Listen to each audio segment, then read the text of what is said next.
Hi everyone! Today we're going to read Harry Potter and the Deathly Hallows, Chapter 19, The Silver Doe, in this lovely weather we're having right now. Totally taking advantage here. It was snowing by the time Hermione took over the watch at midnight. Harry's dreams were confused and disturbing.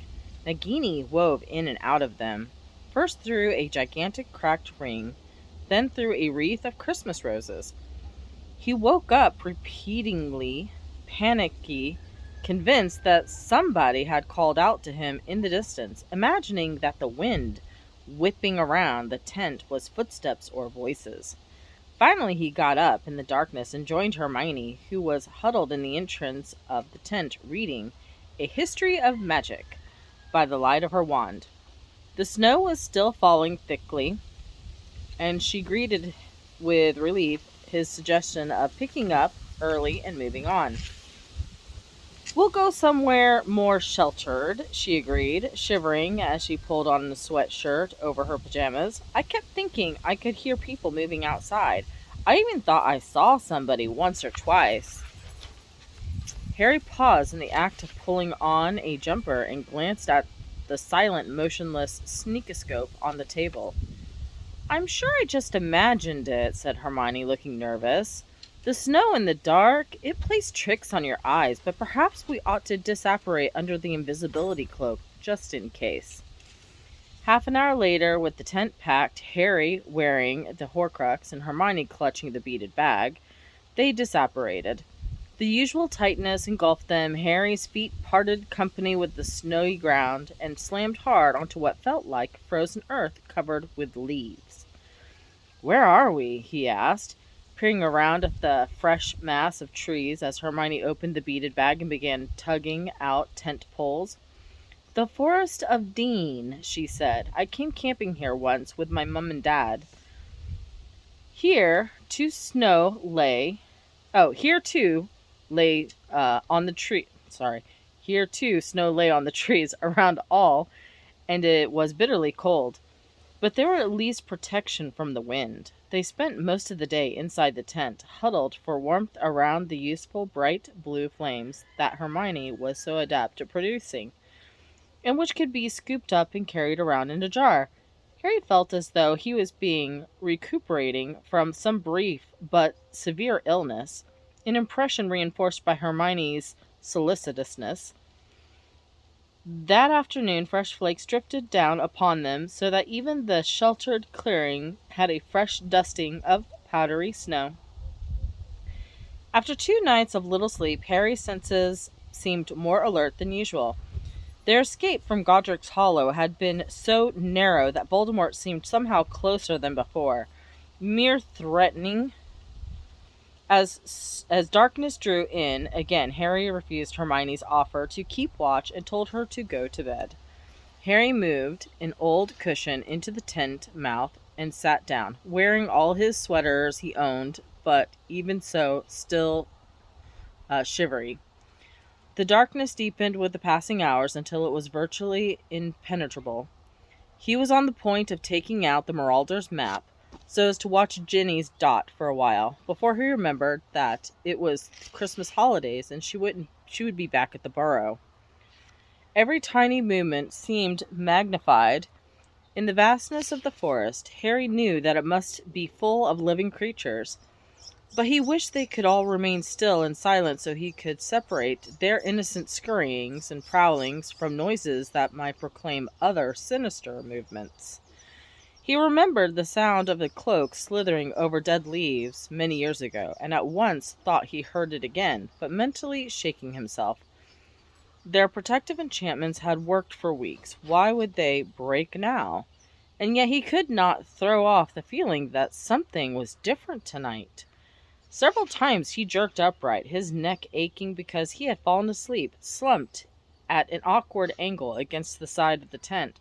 The night reached such a depth of velvety blackness that he might have been suspended in limbo between disapparation and apparition. He just held up a hand in front of his face to see whether he could make out his fingers when it happened. A bright silver light appeared right ahead of him, moving slowly in the trees. Whatever the source, it was moving soundlessly. The light seemed simply to drift towards him. He jumped to his feet, his voice frozen in his throat, and raised Hermione's wand. He screwed up his eyes as the light became blinding, the trees in front of the pitch black in the silhouette, and still the thing came closer.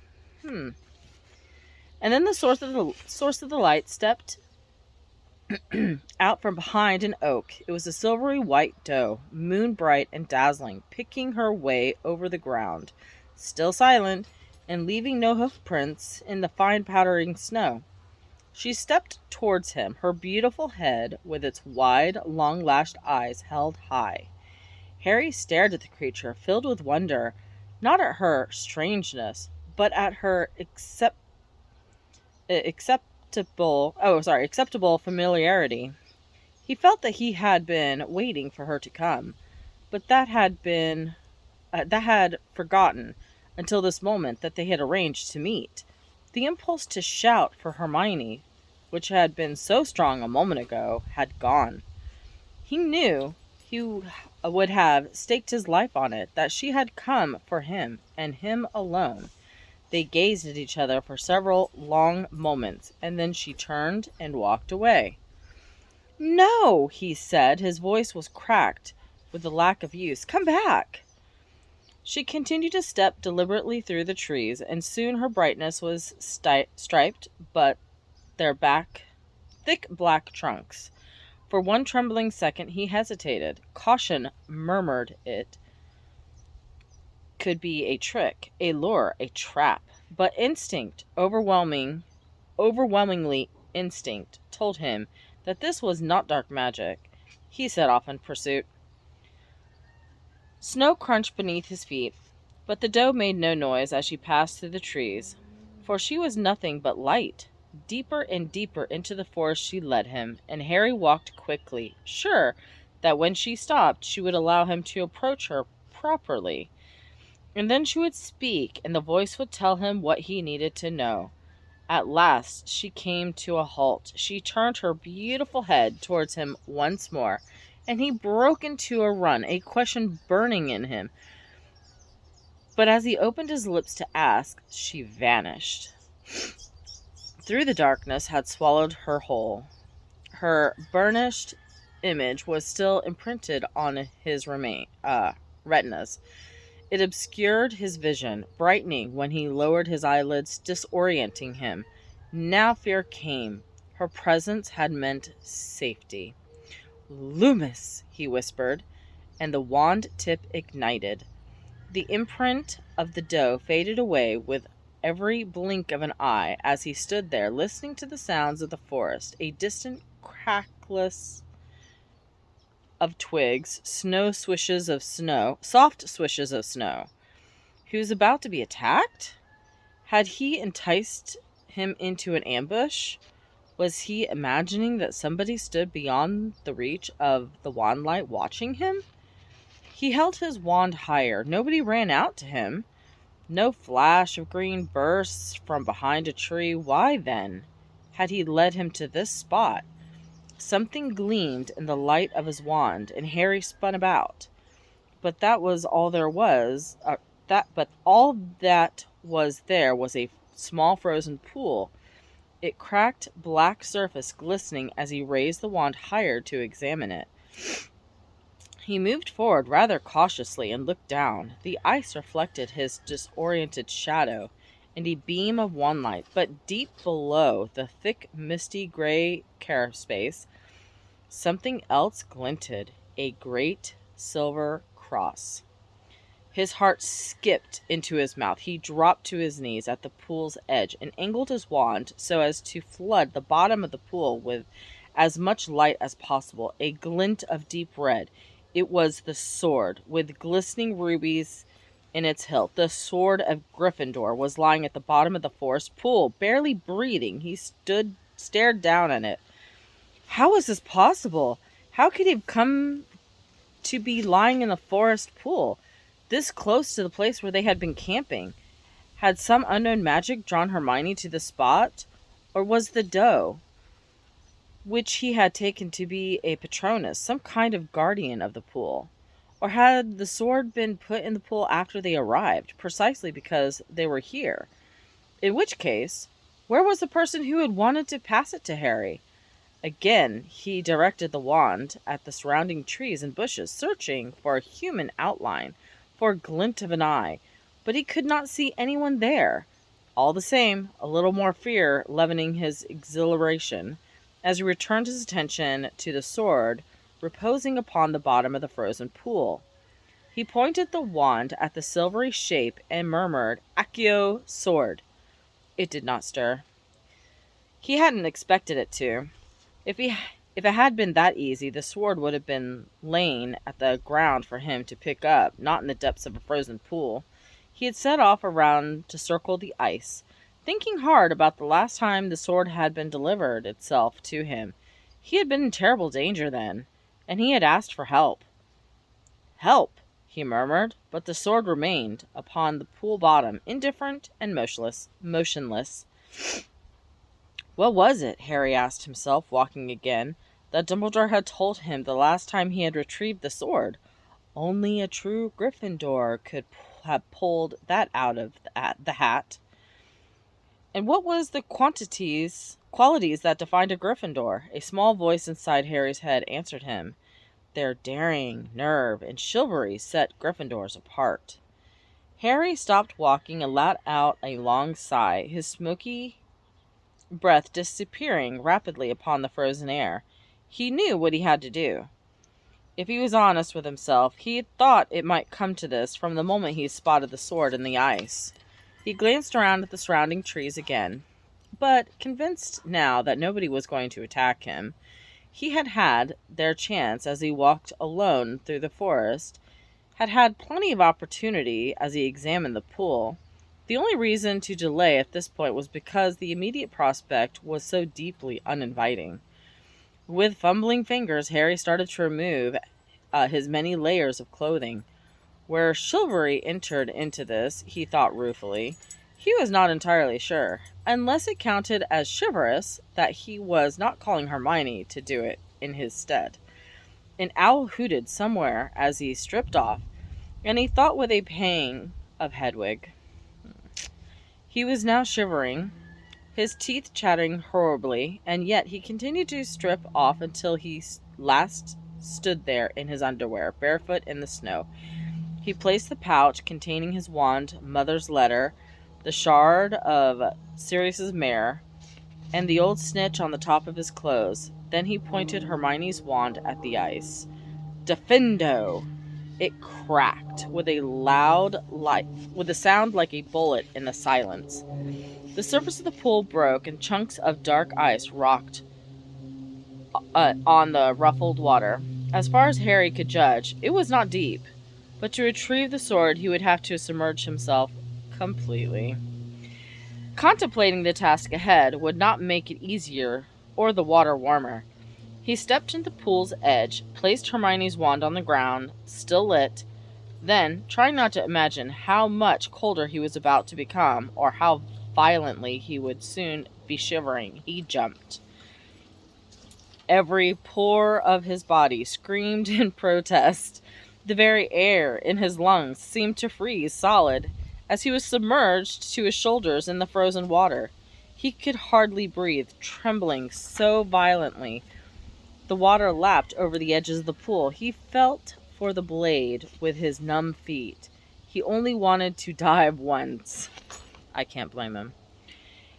Harry put off the moment of total submersion from second to second, gasping and shaking, until he told himself that it must be done. Gathering all his courage, he dived. The cold was agony. It attacked him like fire. His brain itself seemed to have frozen as he pushed through the dark water to the bottom and reached out, groping for the sword. His fingers closed around the hilt. He pulled it upward. Then something closed tight around his neck. He thought of water weeds, though nothing had brushed him as he dived and raised his empty hand to free himself. It was not weed. The chain of the Horcrux had tightened and was slowly constricting his windpipe. Harry kicked out wildly, trying to push himself back to the surface, but merely propelled himself into the rocky side of the pool, thrashing, suffocating. He scrambled at the strangling chain, his frozen fingers unable to loosen it, and now little lights of popping inside his head, and he was going to drown. There was nothing left, nothing he could do, and the arms that closed around his chest were Shirley's death's. Choking and retching, soaking and colder than he had ever been in his entire life, he came to the surface in the snow. Somewhere close by, another person was panting and coughing and staggering around. Hermione had come again, as she had come when the snake attacked, yet it did not sound like her. Not that those deep coughs, not by judging by the weight of the footsteps. Harry had no strength to lift his head or see his savior's identity. All he could do was raise a shaking hand to his throat and feel the place where the locket had cut tightly into his flesh. It was gone. Someone had cut him free. Then a panting voice spoke from over his head. "Are you mental?" Nothing but the shock of hearing that voice could have given Harry the strength to get up. Shivering violently, he staggered to his feet. There before him stood Ron, fully dressed, but drenched to the skin, his hair plastered to his face, the sword of Gryffindor in one hand, and the Horcrux dangling from its broken chain in the other. "Why the hell?" panted Ron, holding up the Horcrux, which swung backwards and forwards on his shortened chain in some parody of hypnosis. "Didn't you take this thing off before you dived?" Harry could not answer. The silver doe was nothing compared when Ron's reappearance. He could not believe it. Shuddering with cold, he caught up the pile of clothes still lying at the water's edge and began to pull them on. As he dragged sweater over his head, Harry stared at Ron, half expecting him to have disappeared every time he lost sight of him, and yet he had to be real. He had just dived into a pool. He had saved Harry's life. "It was you?" Harry said at last, his teeth chattering, his voice weaker than usual due to his near strangulation. "Well, yeah," said Ron, looking slightly confused. "You cast the doe? What? No, of course not. I thought it was you doing it." "My Patronus is a stag." "Oh, yeah, I thought it looked different. No antlers." Harry put Hagrid's pouch back around his neck, pulled on his final sweater, stooped up to pick up Hermione's wand, and faced Ron again. "How come you're here?" Apparently Ron had hoped that this point would come up later, if at all. "Well, I've come back," if he cleared his throat. "If you still want me." There was a pause, in which the subject of Ron's departure seemed to rise like a wall between them. Yet he was here. He had returned.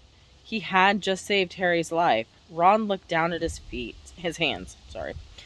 He seemed momentarily surprised to see the things he was holding. "Oh yeah, I got it out," he said, rather unnecessarily, holding up the sword for Harry's inspection. "That's what you jumped in, right?" "Yeah," said Harry. "But I don't understand. How did you get here? How did you find us?"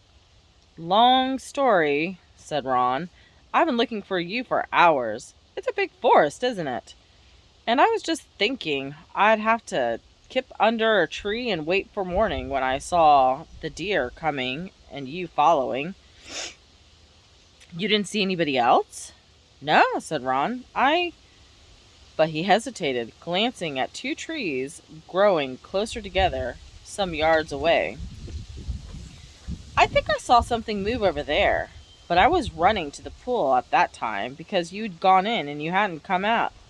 So I wasn't going to make a detour. Hey! Harry had already hurried to the place where Ron had indicated. The two oaks grew closer together. There was a gap for only a few inches between the trunks at eye level. An ideal place to see, but not to be seen. The ground around the roots, however, was free of snow, and Harry could see no sign of footprints. He walked back to where Ron stood waiting, still holding the sword and the Horcrux. Anything there? No, said Harry. So how did the sword get in the pool? Whoever cast the Patronus must have put it there. They both looked at the ornate silver cross, its rubied hilt glinting a little in the light of Hermione's wand. You reckon this is the real one? Asked Ron. One way to find out, isn't there? Said Harry. The Horcrux was still swinging from Ron's hand. The locket was twitching slightly. Harry knew that the thing inside was agitated again. It had sensed the presence of the sword and had tried to kill Harry rather than let him possess it. Now was not the time for long discussions. Now was the moment to destroy the locket once and for all. Harry looked around, holding Hermione's wand high, and saw the place, a flattening rock lying on the shadow of a sycamore tree. Come here, he said, and he led the way, brushed snow off the rock's surface, and held out his hand for the Horcrux. When Ron offered the sword, however, Harry shook his head. No, you should do it. Me? Said Ron, looking shocked. Why? Because you got the sword out of the pool. I think it's supposed to be you. He was not being kind or generous. As certainly as he had known that the doe was benign, he knew that Ron had to be the one to wield the sword. Dumbledore had at least taught Harry something about certain kinds of magic and the incalculable power of certain acts. I'm going to open it, said Harry, and you stab it straight away, okay? Because whatever's in there will put up a fight. The bit of riddle in the diary tried to kill me. How are you going to open it? Asked Ron, looked terrified. I'm going to ask it to open, using Parseltongue, said Harry. The answer came so readily to his lips that he thought that he had always known in the deep down. Perhaps it had taken his recent encounter with Nagini to make him realize it. He looked at the serpentine S, inlaid with glistening green stones. It was easy to visualize it as a minuscule snake curled upon the cold rock. No, said Ron. No, don't open it. I'm serious. Why not? Asked Harry. Let's get rid of the damn thing. It's been months. I can't, Harry. I'm serious. You do it. But why? Because the thing's bad for me, said Ron, backing away from the locket on the rock. I can't handle it. I'm not making excuses, Harry, for what I was like, but it affects me worse than it affected you and Hermione. It made me think stuff. Stuff I was thinking anyway, but it made everything worse. I can't explain it. And then I'd take it off, and I'd get my head back on straight again, and then I'd have to put the effing thing back on. I can't do it, Harry. He had backed away, the sword dragging at his side, shaking his head. You can do it, said Harry. You can. You just got the sword. I know it's supposed to be you who uses it. Please, just get rid of it, Ron. The sound of his name seemed to act like a stimulant. Ron swallowed, then, still breathing hard through his long nose, moved back towards the rock. Tell me when, he croaked. On 3, said Harry, looking back down at the locket, narrowing his eyes, concentrating on the letter S, imagining a serpent, while the contents of the locket rattled like a trapped cockroach. It would have been easy to pity it, except for the cut around Harry's neck still burned. 1, 2, 3. Open.